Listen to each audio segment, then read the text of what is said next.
लोगों ने मुझ में इतनी कमियां निकाल दी कि अब खूबियों के सिवाय मेरे पास कुछ बचा ही नहीं। प्रत्येक व्यक्ति में खूबियां भी होती है और कमियां भी। यदि हम व्यक्ति की कमियों को नजरअंदाज कर सिर्फ खूबियां ही देखें तो शायद हमें उससे कोई शिकायत नहीं रहेगी।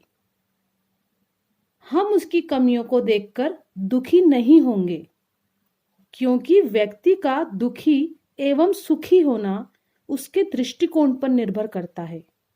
मैंने सुना है, जैसी दृष्टि वैसी सृष्टि। नमस्ते, मैं सोनल तिवारी आज आपको एक प्रेरणादायक कहानी सुनाने जा रही। तो सुनिए। बहुत समय पहले की बात है। किसी गांव में एक किसान रहता था।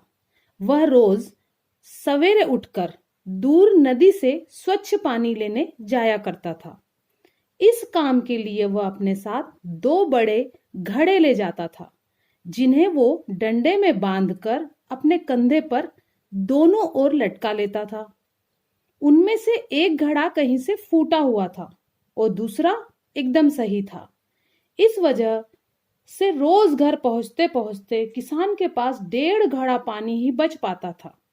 ऐसा कई सालों से चल रहा था।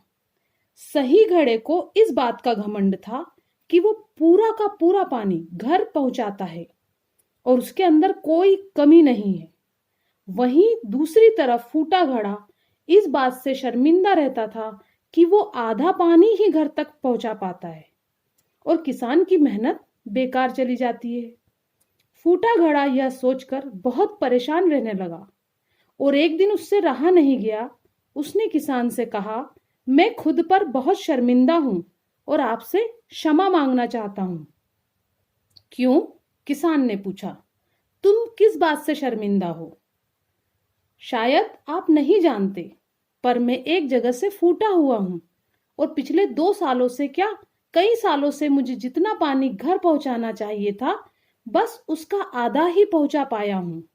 मेरे अंदर ये बहुत बड़ी कमी है और इस वजह से आपकी मेहनत बर्बाद होती रही है। फूटे घड़े ने दुखी होकर कहा। किसान को घड़े की बात सुनकर थोड़ा दुख हुआ और वह बोला, कोई बात नहीं, मैं चाहता हूं कि आज लौटते वक्त तुम रास्ते में पड़ने वाले सुंदर फूलों को देखो। घड़े ने वैसा ही किया। वह रास्ते भर सुंदर फूलों को देखता आया। ऐसा करने से उसकी उदासी कुछ दूर हुई, पर घर पहुंचते पहुंचते फिर उसके अंदर से आधा पानी गिर चुका था। वो मायूस हो गया और किसान से क्षमा मांगने लगा।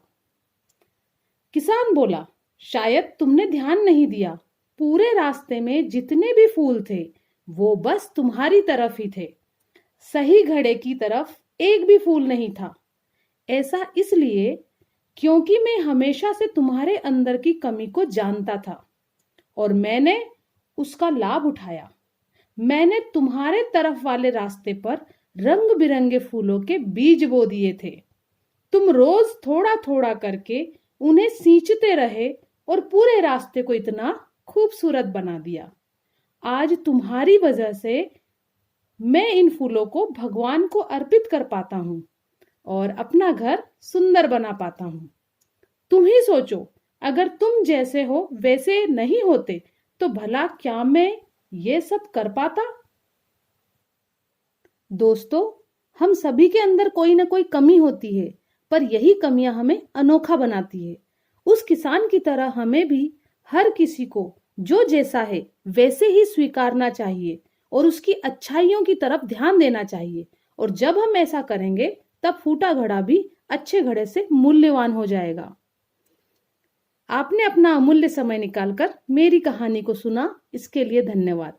यदि मेरा वीडियो आपको अच्छा लगा है तो प्लीज इसे लाइक, शेयर और सब्सक्राइब करें। और मेरे सभी सब्सक्राइबर्स को दिल से धन्यवाद, क्योंकि आप मुझे सुनते हैं और मुझे प्रोत्साहित करते हैं।